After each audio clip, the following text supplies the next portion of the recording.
Okay, so in the previous video, what we did was we were able to get our character to actually walk around. We were able to replace the character that was already in there, and we were able to get that character to start walking around and running and all the other stuff, right? So we have some semblance of our game, but what's a game without cache, right? So what we want to do now is be able to make some interactivity with our character, and now we can go ahead and start maybe coding something. But instead of using the stuff that's here, so we can have sort of a complete pipeline, let's go ahead and create something. It's not going to be great. You're not trying to make a AAA game, but just so we can have the full sense of a complete pipeline of creating a game, let's go ahead and start now using Blender. So let's look at the idea of creating some sort of coin that our character can pick up and perhaps get a score. So I'm going to stop this, and we're going to open up Blender. And if you don't have Blender, you can go ahead and download Blender from the website.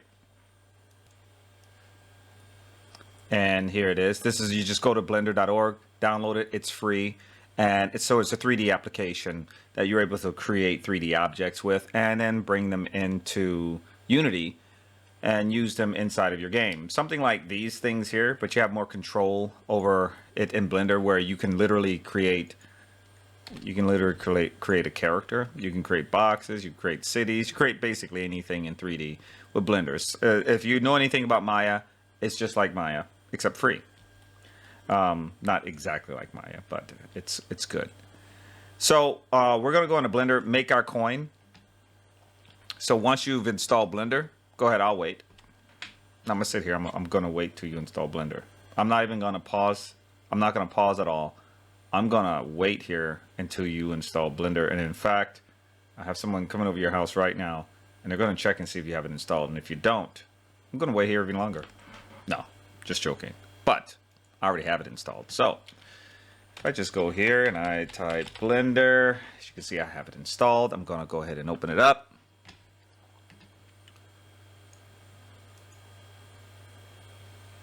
And when you first open it, and even after you first open it, if you haven't stopped this from showing up, this is what you should see. This is a quick menu here. Here are the recent files here, but we're not going to open any of that. I'm just going to hit the escape button. And this is the view that you have with Blender. As you can see, Blender has a lot of information in its interface and can provide you with the setup that you need to perform any task that you want to perform. And it can be overwhelming initially, but if you just focus on exactly what you want to do, then you don't have to worry about anything else. And understand that Blender does what's called separation of concerns, meaning everything is not necessarily on this exact view that you're looking at. It's broken up into tabs and into segments. Actually, almost the same as what Windows does. I mean, Microsoft does with Word. So with Word, you have that ribbon at the top, right? And in that ribbon, it breaks it down into these different groups. Well, Blender does the exact same thing. So let's go over some of the basics of how to interpret and interact with some of Blender's functions and features that we're going to be using. We're not going over everything. We're just going to go over the things that we need to use. The first thing we do want to notice is the information we get. I'm going to reduce this window just so you can see. The first thing you want to notice is the information you do get from Blender is what your mouse is doing and what the keys represent. So for instance, all the way here at the bottom, you have these bits of information down here that tells you what your keys, or what your mouse keys and what your mouse presses will do. For instance, you see right here, it has the middle mouse button. And it has the left mouse button, and then it has the right mouse button here, right? So if I were to hold shift down, you see how when I hold shift down, it shows me what this does. And as I start dragging, you see how it changes its menu. Shift and then drag.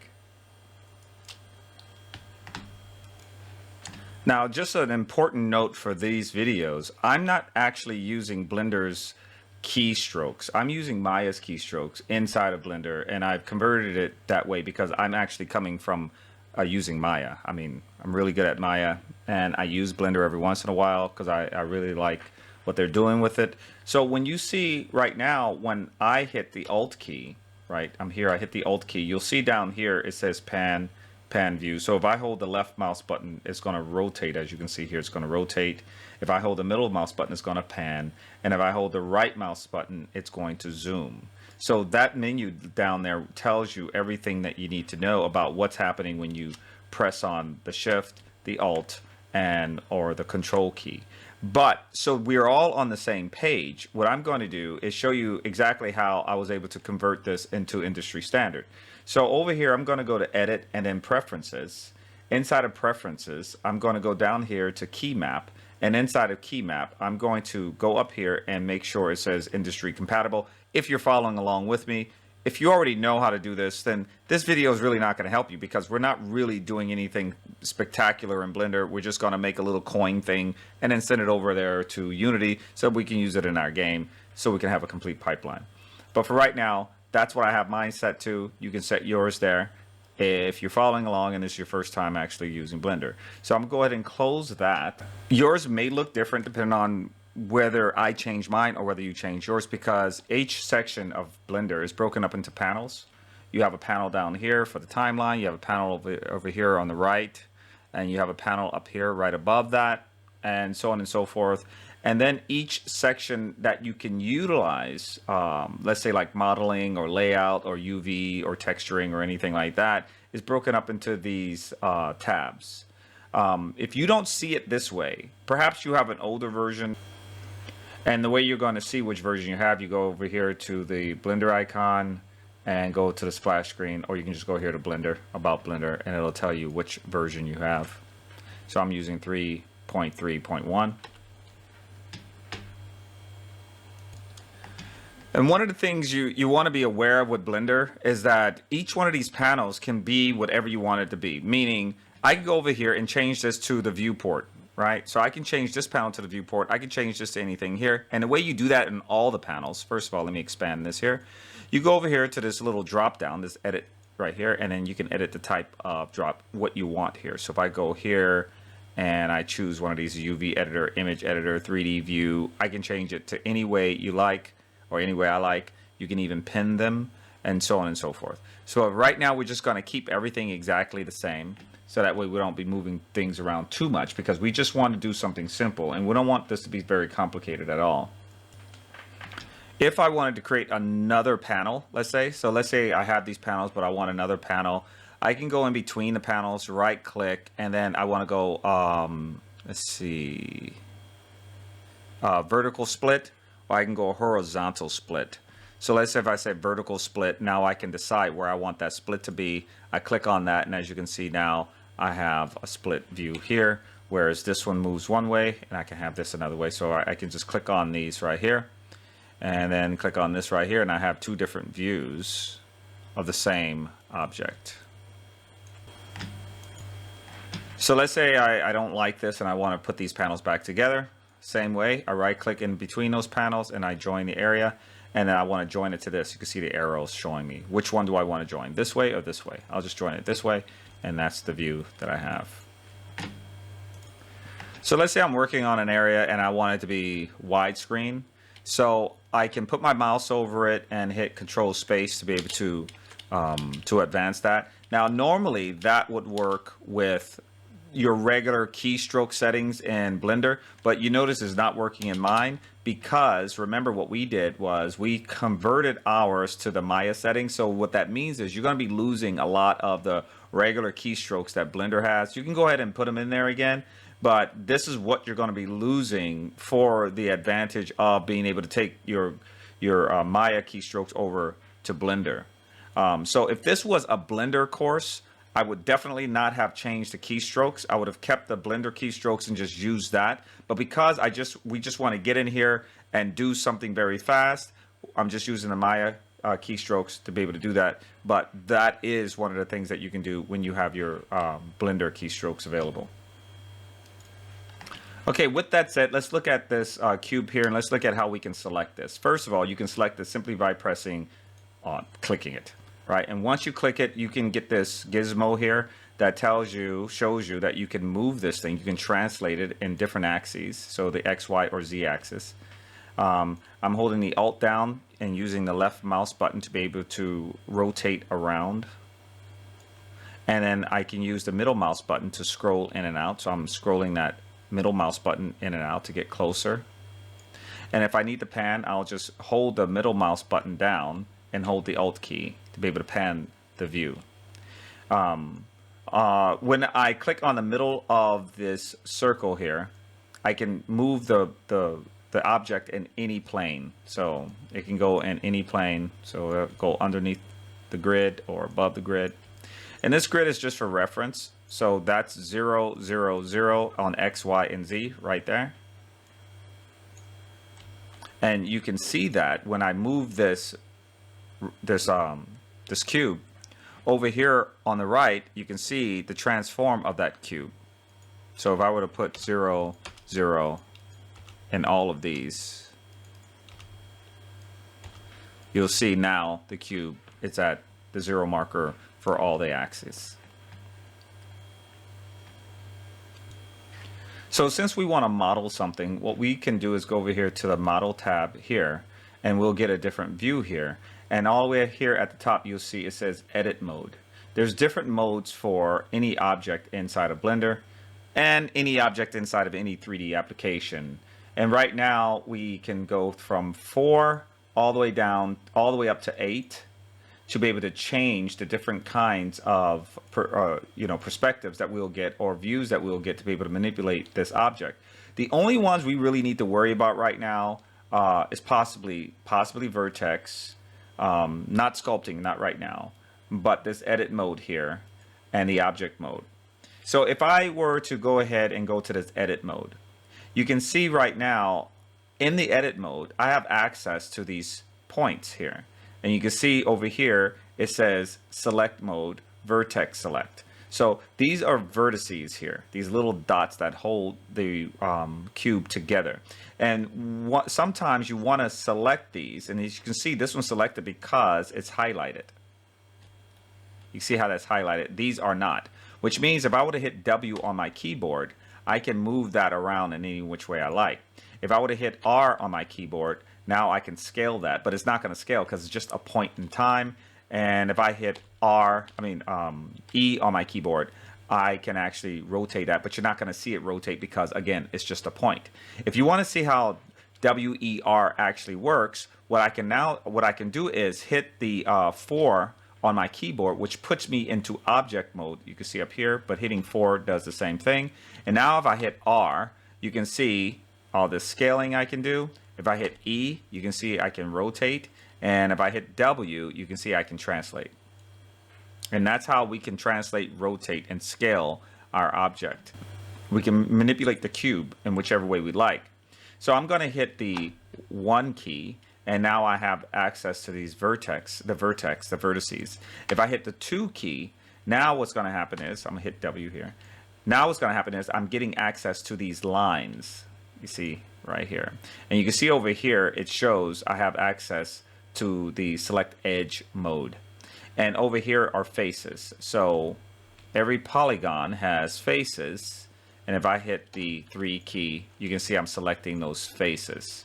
And that's how you can manipulate every aspect of a 3D object. So the 2 key, I'm selecting that edge, and I can move that edge in whichever way I want, making doors, making windows, making all sorts of things. And again, we're just touching on, there's so much more to this, but we're just touching on it, on these subjects.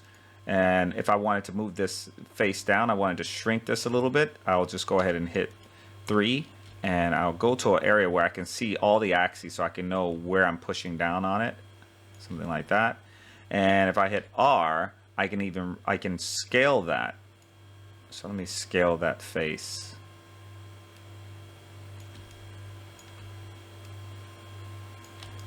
There we go. And now, if I wanted to rotate the entire thing or just rotate the face, with it selected, I can hit the E key, and that will allow me to just rotate that face. So this is how we would use all these shortcut keys together. So we have the ability to hit WER to either translate, rotate, or scale. And then we also have 3, 2, which is going to give me the lines, and 1, which is going to give me the vertices, the vertex here. Right there. Boom. You can move these whichever way you like. And so again, we're not getting, we're not going to go deep into this. Now that you know how to, maneuver your way around a little bit, you understand a little bit about the UI, and you understand a little bit about editing this, let's go ahead and start creating our object. I'm going to go here to object mode. I'm going to click on this cube, and I'm going to delete that, and we're going to start over again. So because we were planning on making some sort of coin, I'm going to go down here to add cube, where it says add cube, but we're going to click on it. Because see, whenever you see something like this, a menu, and it has a little arrow down there, it means there's more to it. We want to add maybe this cylinder here. I'm going to add that cylinder. And the highlighted area is where it's going to start. So I can click and start dragging. And if you see when I drag it, it can go in any proportion. But if I drag it with holding the shift down, it'll keep its proper, size. Once I release it, now what I can do is I can start dragging up again, and that's going to give me the height of it. I don't want it too thick. Let's make it more like a coin. Something like that. There we go. Now I want to get out of this mode, so I'm going to go back over here and hit the select. Let's move this around. Okay, so I want this in the center of the world, so I'm going to select this item here, and over here in the scene collection area, you can see we have this cylinder here. This scene collection area allows us to select things inside of the view without actually going here to select it. Because as you get better at this, you will have so many things in your view, and you're going to have to know how to select them, and you're going to have to know how to rename them. And speaking of renaming, instead of this being called cylinder, let's double click on that and call that coin. Now, inside a coin is made up of all these different components. We don't have to worry about that so much right now. Okay, so the next thing we're going to do, hit W. I'm just going to move this over and move it over to the center, something like that.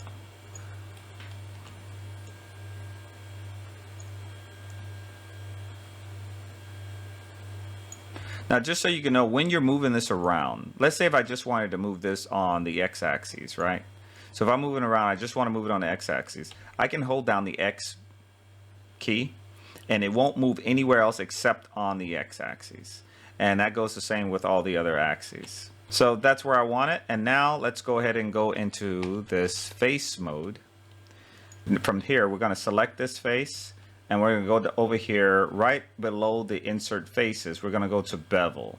And so we can do this by clicking this or hitting Control B normally with the keyboard shortcuts. But because we changed our keyboard shortcuts, we are not going to be able to do that so much. So we're going to go here to hit bevel. Once you hit bevel, you're going to get this little control mark here. And all I got to do is start pushing that.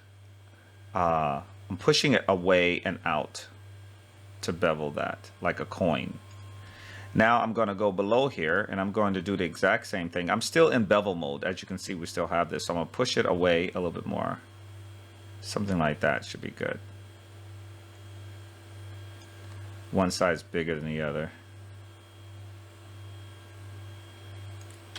So I'm going to hit Control Z to undo that. And I'm going to just do it again. I'm pushing it away. Yeah, something like that should be fine. Now what I want to do is I'm going to select this face. I'm going to go over here, and if I hold the mouse button down over this, you'll see you get all kinds of extrudes here. Extrude to cursor. We're just going to extrude region. Once that happens, you can then start pulling that down and away. It's an extrude, so grab that plus and push it down. And now once I push it down, I'm going to hit the R key and right in the center circle. And then I'm going to start dragging this out.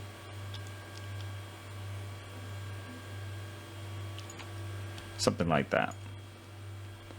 And then I'm going to go down here and do the same thing. I'm going to select that face. I'm going to come over here and hit extrude. And then I'm going to grab that plus, and then I'm just going to push it towards the center a little bit. And then I'm going to hit the R key and start shrinking that just a little bit by pushing inward. There we go. Now we have ourselves a coin. Now what we can do with this coin, we can add some texture to this. And we'll do that in the next video.